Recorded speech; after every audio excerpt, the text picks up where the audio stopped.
June 20th, 2013, en route to Alaska, Deanna, native of San Antonio, Texas, fulfills her love of travel and adventure while on a cruise retreat with her youth ministry, Faith Factor.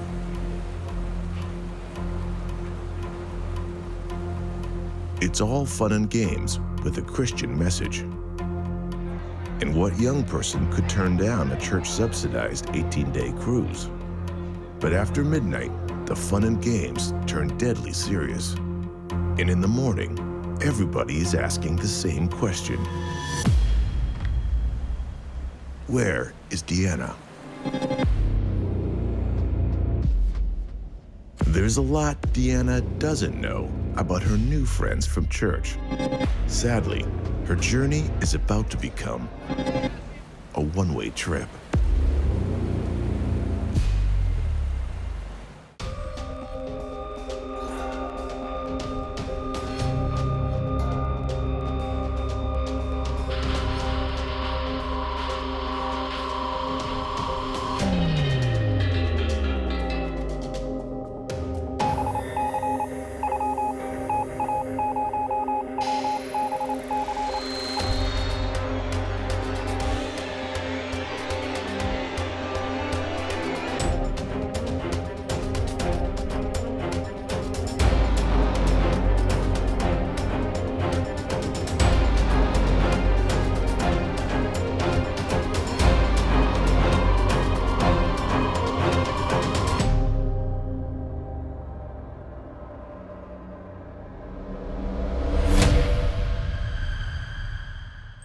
Athletic, adventurous, popular Deanna joins the youth ministry as a 10-year-old to socialize.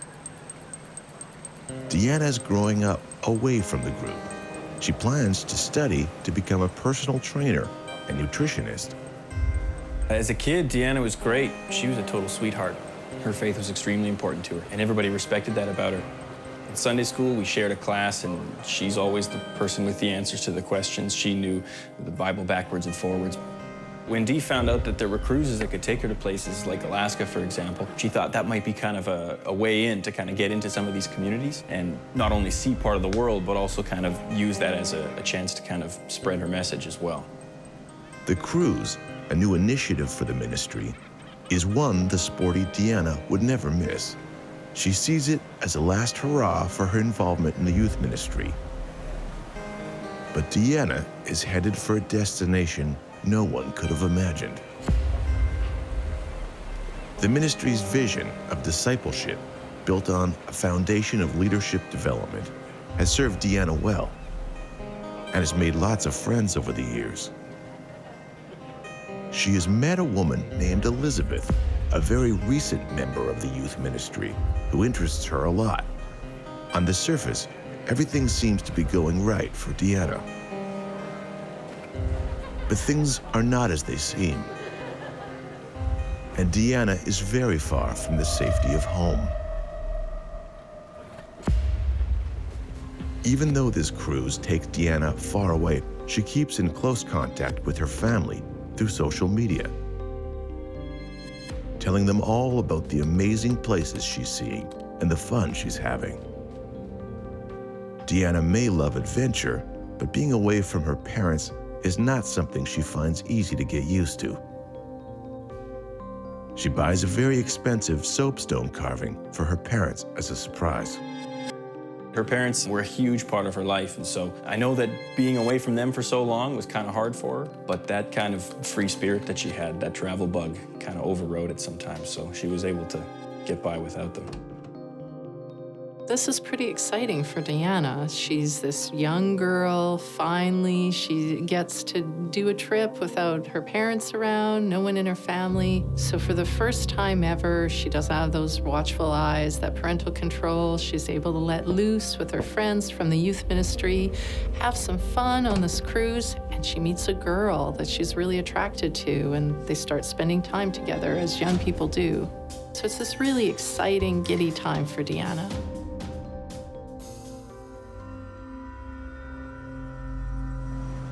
A youth group is considered to be, in many aspects, very well-behaved, very gentle type of people. This is an opportunity for them to just go and be regular kids outside of that type of mindset. Most of these young people have never seen this kind of luxury before. It's like they're on this town on the ocean. There's so much that they can do. There's unlimited food and drink and restaurants and places to hang out and tons of entertainment, places to party. So this is a really heady experience for Deanna and her friends. Most of them have never had anything like this happen to them before. On vacation is a great time to try on new personas or be someone a little different, have more fun, be more relaxed, be a different person. So just as Deanna may be discovering new sides to herself, maybe not everyone else on the ship is who they seem to be either. Both fiery, passionate, and athletic, Deanna and Elizabeth look like the perfect match. They're living the dream together, inseparable. At least, at first. The first time Dee told me about Elizabeth, I knew this was definitely a different situation than anybody else. She hadn't been very open with me about romantic partners in the past, but with Elizabeth, I knew that there was kind of a different spark there. The two of them basically became inseparable as far as I knew. A lot of physical touch, contact. I'm sure some people asked some questions, but they were unafraid of it. They were proud to be who they were. She is pretty naive, and this is her first chance, away from her parents' religious influence, to come out and be who she really is and explore her feelings for Elizabeth and see where that takes them. Friends describe the relationship as very, very intense. And the way their brand new romance is ramping up, they're vulnerable to a crash.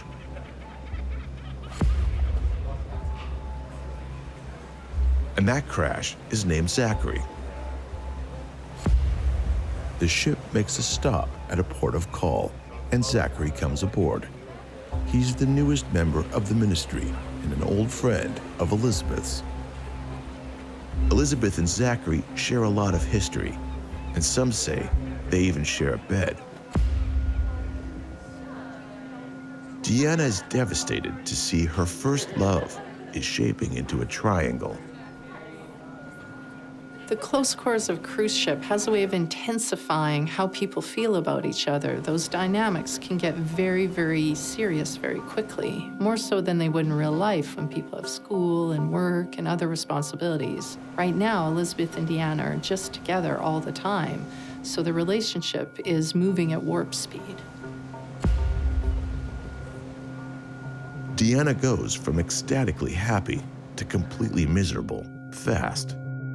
So you can understand when sometimes a wrench gets thrown into the situation or things don't start to always turn out the way you expect. There's some friction. People can start to feel jealous or concerned. If you haven't had something like this before, it's very frightening to feel that it might be taken away. Deanna causes ripples when she takes some distance from her stormy relationship, avoids the youth ministry tour, and goes onshore alone.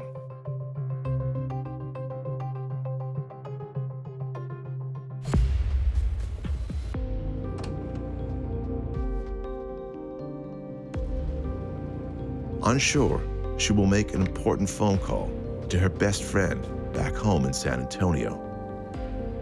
Deanna confides in her best friend that her new relationship that seemed to be the one is giving her so much worry that she doesn't know how to handle it. Having had some much-needed time to herself on shore, Deanna hopes that she and Elizabeth will pick up in their relationship where they left off before Zachary.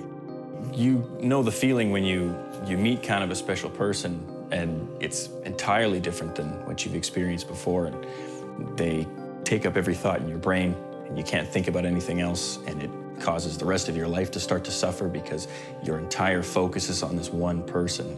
Deanna is welcomed back into Elizabeth's open arms and is never seen by her family again.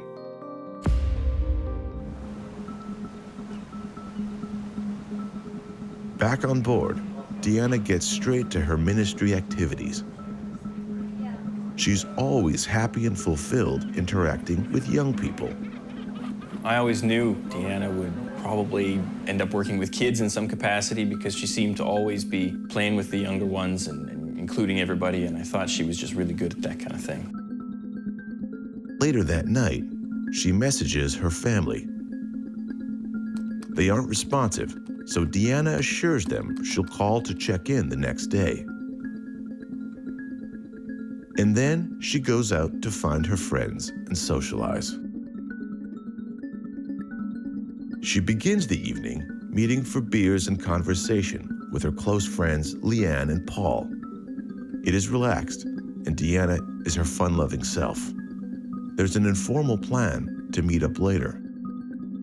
On one of our calls, Dee had to end the call early, and she mentioned she was going to this place called Deck 7. I asked her what she meant by that, and she was kind of cagey about the information, but it was some sort of a private area for some of these ministry folks. I don't know if it was maybe cordoned off from the rest of the crew. From the little she told me, it sounded kind of interesting. The cruise ship is huge, and for young people, there are numerous parties to be found and lots of social life to choose from, if they can avoid their chaperones. With the older youth on the ship, including Deanna, partying, blowing off steam, that's expected. So the friends all plan to meet up at this bar, but unfortunately, they just don't manage to connect. Deanna is captured by CCTV footage at 5:45 in the morning of June 21st on a deck phone, talking to someone, disheveled and crying. Typically, people don't just cry for absolutely no reason. Something has happened to cause her to have this emotional reaction. She may be upset at news she's received. Maybe somebody said something to her that upset her. We don't know, but we know that that is sort of a defining moment in the sense that we know something has happened to trigger that response. We talk about timelines and looking back where people have come from and what's happened prior to an event and then what happens immediately after that event as being important to determine what actually occurred. Somebody observing a person in distress or having an emotional reaction to something is certainly an indication of an event. We just need to find out what that event is. It may not be anything, but it's certainly something to give us a point of reference and get us to start asking questions about what's going on.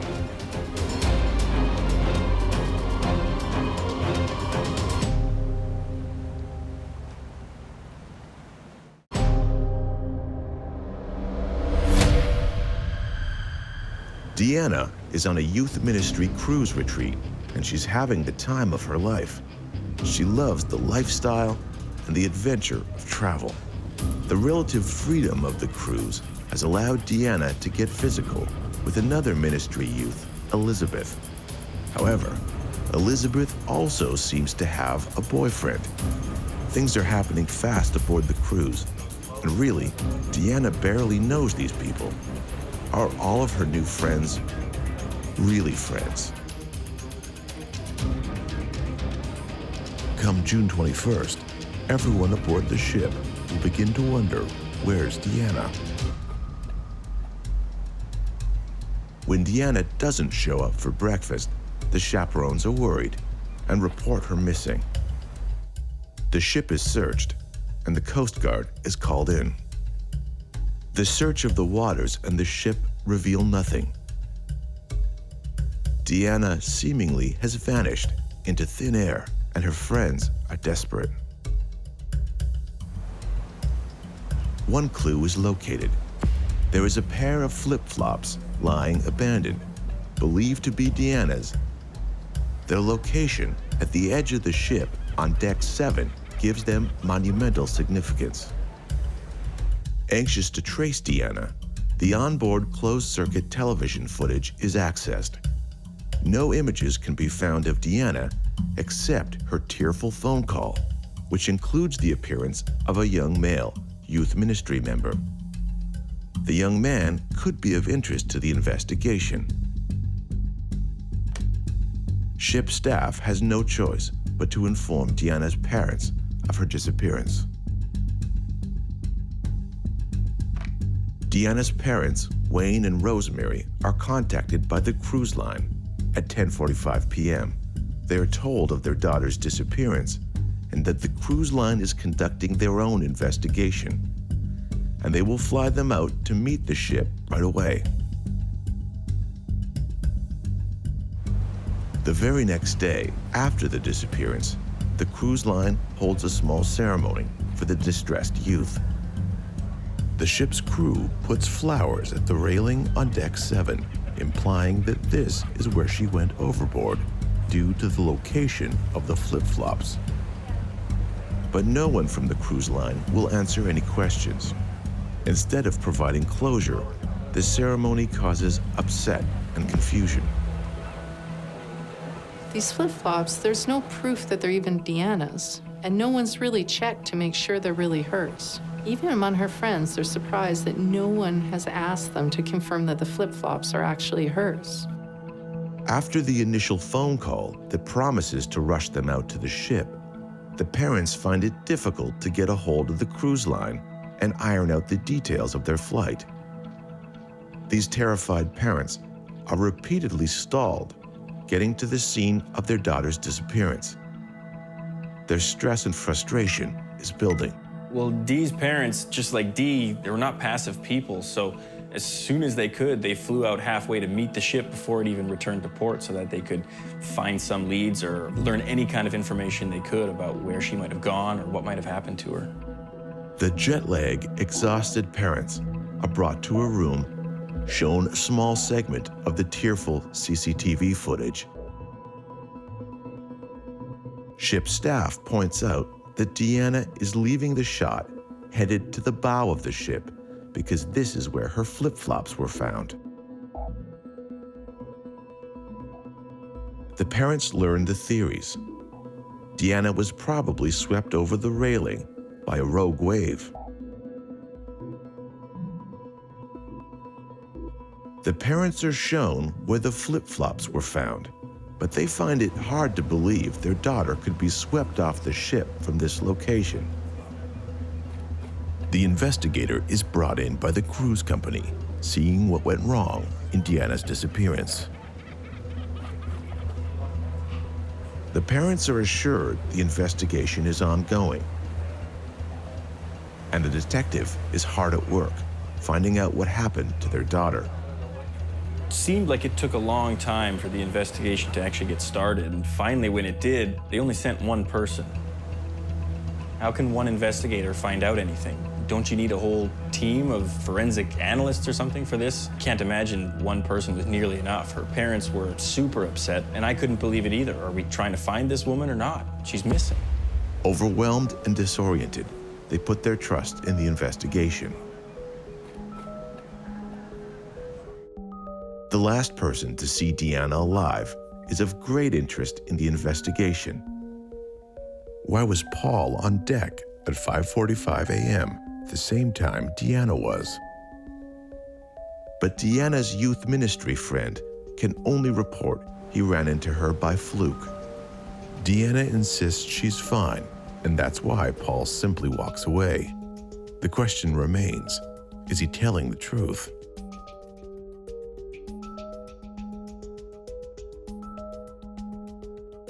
Meanwhile, Deanna's other friend, Leanne, explains how earlier they were all hanging out in her cabin. Leanne has strong opinions about the flip-flops and also uncovers details about Deanna's romantic relationship. But the investigation does not appear to be digging deep for motives. Elizabeth, who's known as a bit of a party girl, says she was with Deanna the night and early morning of her disappearance. Elizabeth says that she, Deanna, and Zachary had a few beers and listened to music together in a cabin until 2 a.m.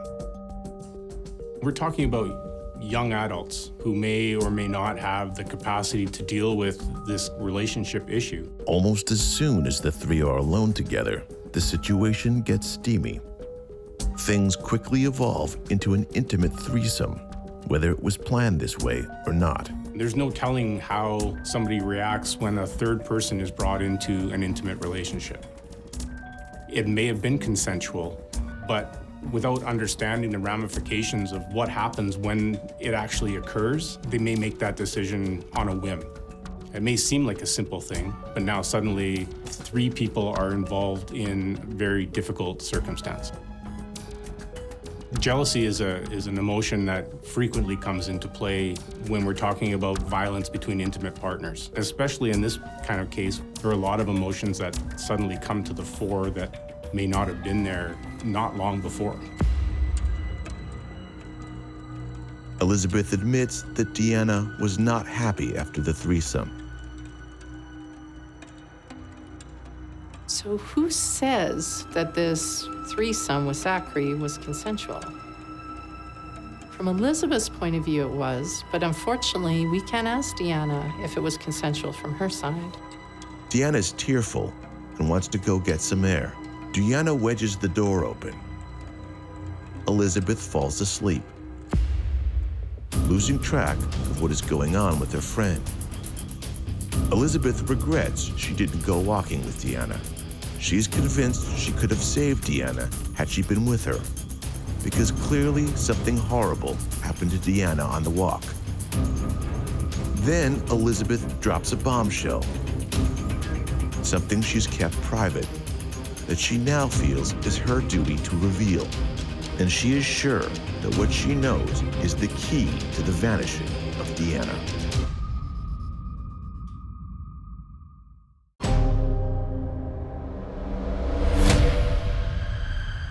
Deanna, on a youth ministry retreat cruise, has fallen in love. But the affair is allegedly now a love triangle. And Deanna is now missing. Her friend Paul is seemingly the last person to see her alive that night. Or was he? It's possible someone else sees her one last time. Deanna's friend Elizabeth reveals a dramatic story no one else is aware of. Elizabeth says that Deanna has been very depressed about being unable to admit she is a lesbian. In fact, Deanna goes up on the rails and threatens to throw herself overboard the night before she disappears. Elizabeth is sure that suicide is the answer to Deanna's disappearance. This information about Deanna's suicidal state of mind seems to back up the presence of the abandoned flip-flops. But this new information does not fit with what the parents know about Deanna. They are convinced Deanna was not suicidal. So rumors started to appear that maybe Deanna had been depressed or something, which I don't believe for a second. Not her. She had a world of support behind her, and her parents were supportive of her lifestyle. There's no way it could have been anything coming from them either. It would indicate to me that the person that brought this information forward may not realize that the story they're telling can be easily dispelled, that they may in fact have something to do with it, that they've come up with a story to try to cover their own actions. It would certainly make me question this person as a suspect. The parents want to talk to the person who Deanna called that night from the deck phone. If they know why Deanna is crying, they may get some answers and some insight into her mindset at the time of the disappearance. This will be the key to the investigation. Strangely, the friend the cruise line identifies as the person Deanna was crying to on the phone is unable or unwilling to reveal details of their conversation. She only says Deanna was upset, but was better by the end of their conversation. The theories of Deanna's disappearance are examined in more detail. There was this theory that maybe a rogue wave on deck 7 swept Deanna overboard, but that seems really unlikely because there was a 6-foot-plus steel wall along with other safety precautions. If somebody was to come up with a theory that included a rogue wave washing over the ship as a cause of her disappearance, I think it would be very quickly debunked. The idea that a rogue wave came up out of nowhere without the knowledge of the crew, especially the captain, is highly unlikely. The idea that a person could be washed away but their flip-flops left behind is another thing that would quickly dispel any notion that that theory is accurate. Cruise ships are highly technological. in terms of the security systems they have, the weather information systems they have, the navigation systems they employ. They're incredibly precise instruments on these ships that help guide them and predict the weather, and there's no way a rogue wave could come along without the knowledge of the crew. So it doesn't seem likely that Deanna could have been swept overboard even if this rogue wave existed. Is it possible that maybe this phone call happened on another deck? It is possible that Deanna was there. She loved Deck 7. She could have gone there in a crisis for comfort. The running track she liked to use was there. And, of course, that's where the flip-flops were found. So it is possible. If Deanna really was in such a depressed state that she was suicidal, as Elizabeth claims, she could have decided to end it right there and jumped overboard. The only problem is all of the closed-circuit television cameras are in that area. There's tons of them, and none of them have any footage showing Deanna. Deanna's parents feel the disappearance theories are lacking, but there's no definitive proof of anything. No conclusions have been drawn yet.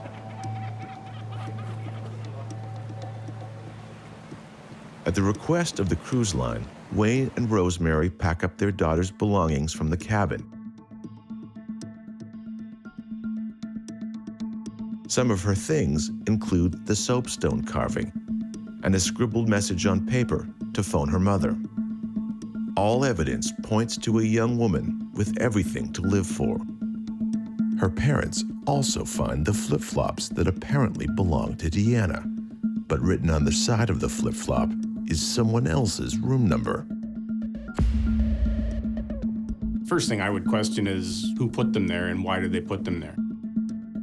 If they didn't belong to the victim or the missing person, how did they get there? And are they being used to try to throw an investigator off? So that to me, they would be planted. The parents make it clear that the flip-flops are not Deanna's. They're told that further CCTV camera images need enhancing and are being sent to the FBI. Analysis is imperative because Deanna's disheveled appearance is due to the fact that she appears to be wearing oversized men's clothes that no one has seen her wear before. The parents are assured that the detective will contact them with more information as it becomes available. The heartbroken parents return to Texas. With the FBI analyzing the footage of Deanna, a breakthrough seems imminent.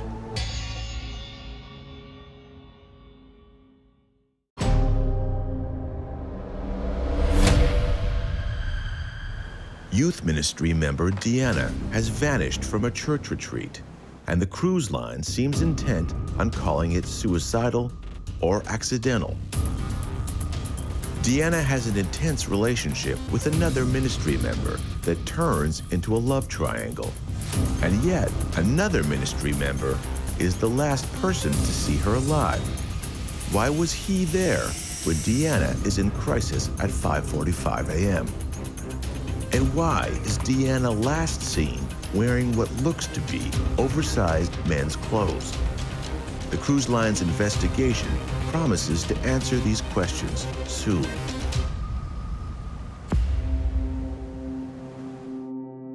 Back in Texas, the parents are shocked to learn the cruise line detective interviews just 6 of the approximately 3,000 passengers and crew, and that his investigation lasts 1 single day. And despite promises, the detective will not return their calls.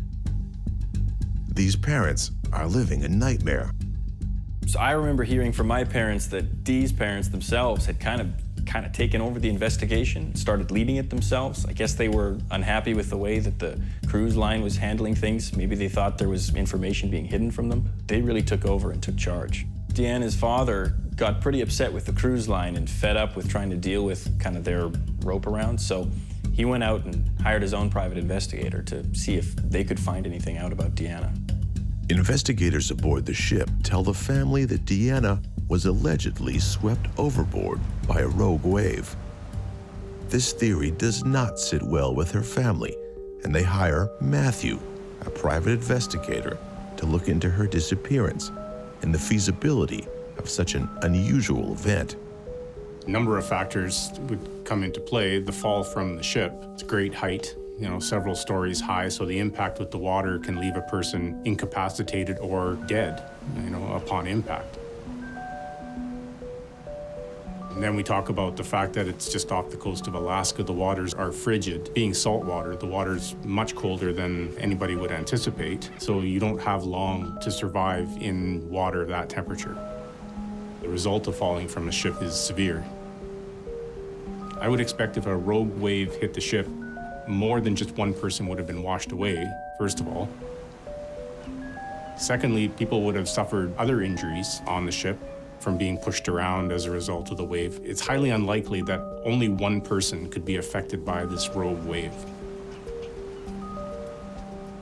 Even though the investigator is given access to the security footage, no audio was recorded to hear what Deanna is saying on the phone call. The concept of privacy certainly comes into play. People would expect some level of intrusion into their privacy for safety reasons. Surveillance cameras situated around the ship, everybody's aware that they're there.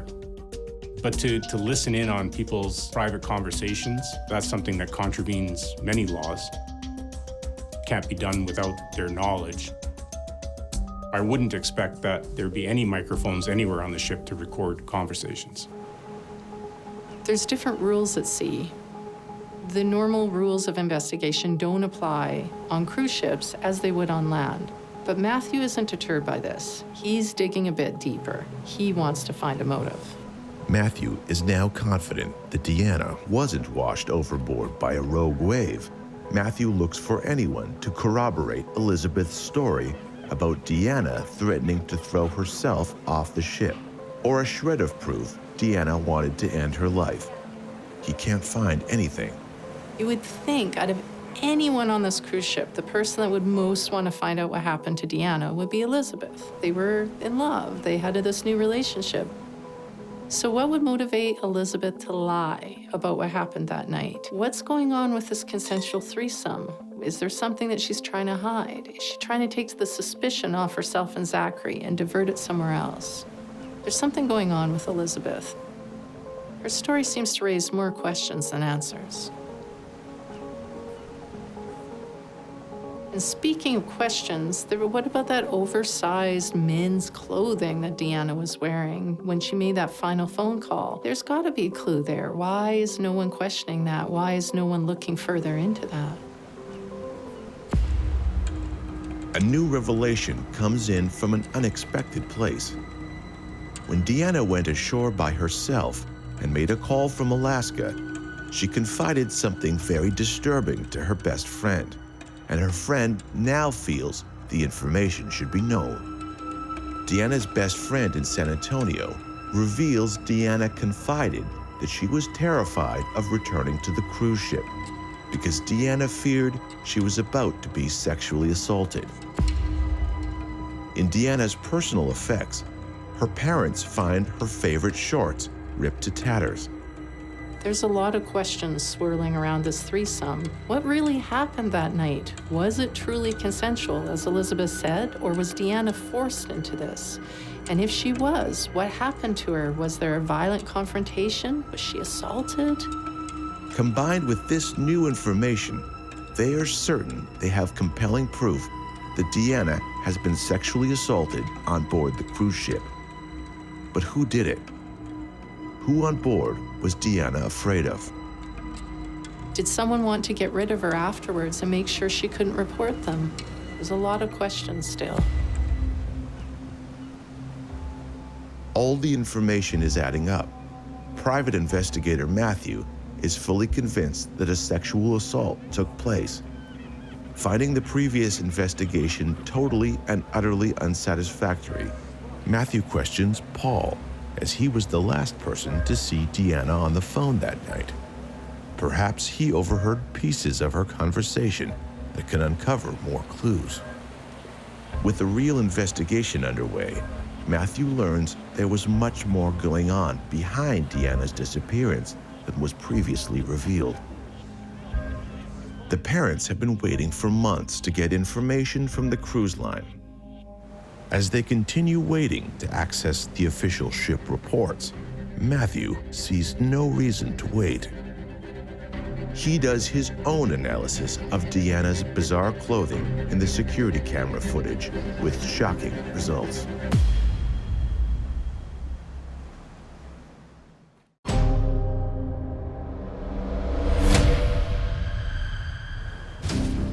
Popular, athletic Deanna of San Antonio, Texas, is enjoying life to the fullest on her youth ministry retreat cruise. Away from the watchful eyes of her parents, she's begun an affair with a woman from her congregation. But then the unthinkable happens. Deanna is gone. The cruise line appears anxious to call her disappearance, misadventure, or suicide. Private investigator Matthew scrutinizes Elizabeth's story, feeling as though something isn't adding up.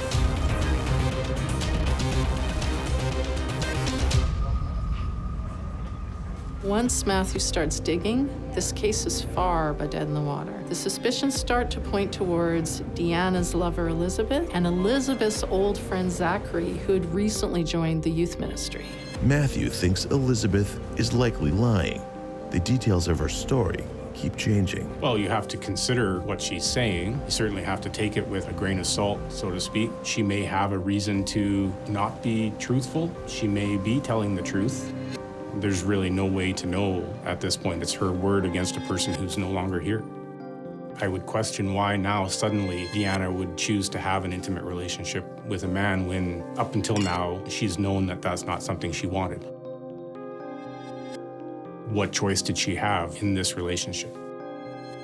At no time has anyone ever heard of Deanna being interested in men romantically. So there's something there too. Why would she want to have sex with Zachary? Elizabeth explains the threesome was mutual because Deanna wedged the door open, which in Elizabeth's mind means she was complicit in the act and not forced into it.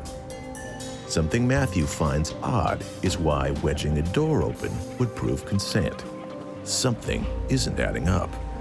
We're taking her word that this in fact happened, that the door was propped open by Deanna. That in and of itself, to me, doesn't necessarily indicate consent to an intimate relationship. Sure, you can leave your door open to a friend to come and spend some time with you.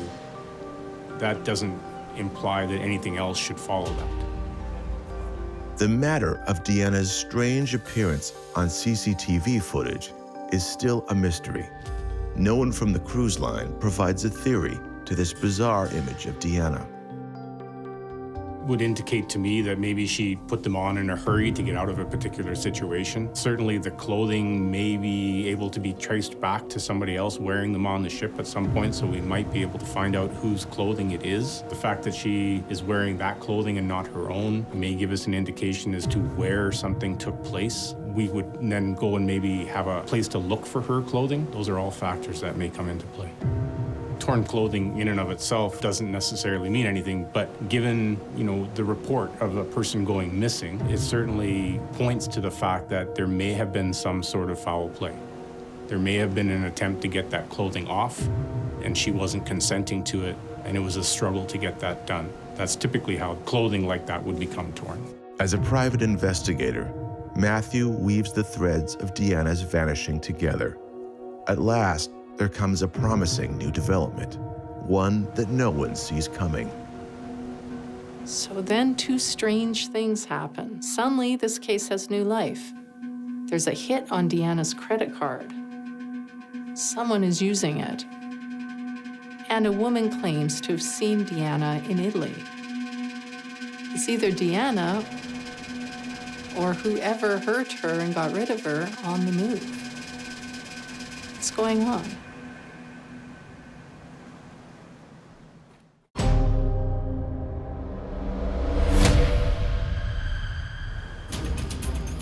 The last known image of Deanna from San Antonio, Texas, holds clues as to what happened to her on the night of her vanishing. A few weeks after Deanna vanishes, a strange event takes place. A possible sighting of Deanna occurs, and her credit card is used. It's a one-time use. The ability to track beyond that is gone. It could have gone missing any time prior to the event. We really don't know. These were definitely fresh leads, fresh new blood in this case, but they fizzled into nothing. Unfortunately, the hope that the family will ever find their daughter alive or discover what happened to her is not looking very likely. Those hopes have been dashed. The mystery of what happened to Deanna is still wide open. Matthew continues to try and gain access to official reports, but he gets nowhere. The U.S. authorities do not have jurisdiction over the case and have no legal access to the evidence related to the investigation. Well, the very fact that we don't have any remains, we don't have the actual person who's gone missing, we don't have the body. We have two people who have told us a story which is plausible. There's no evidence to show what they're saying is incorrect or is a lie or a fabrication, and there's really no further information at this point, other than the last two people who claim to have been around her. We have a circumstantial evidence to show that she was upset and then she was gone. We have her girlfriend and her girlfriend's friend on the ship who may have had contact with her, but beyond that, we don't know anything more.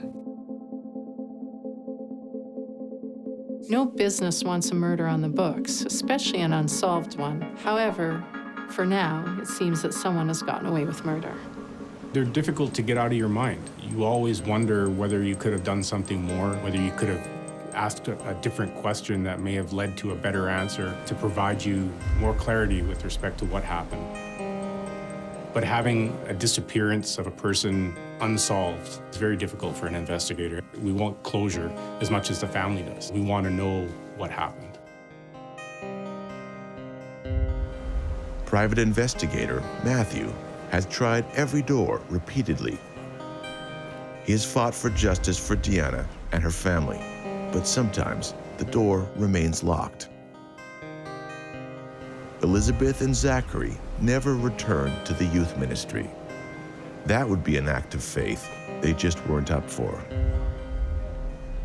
As for Deanna's friend Paul, who saw her on the phone, he is released from any suspicions. The same goes for Leanne, who remains in the ministry.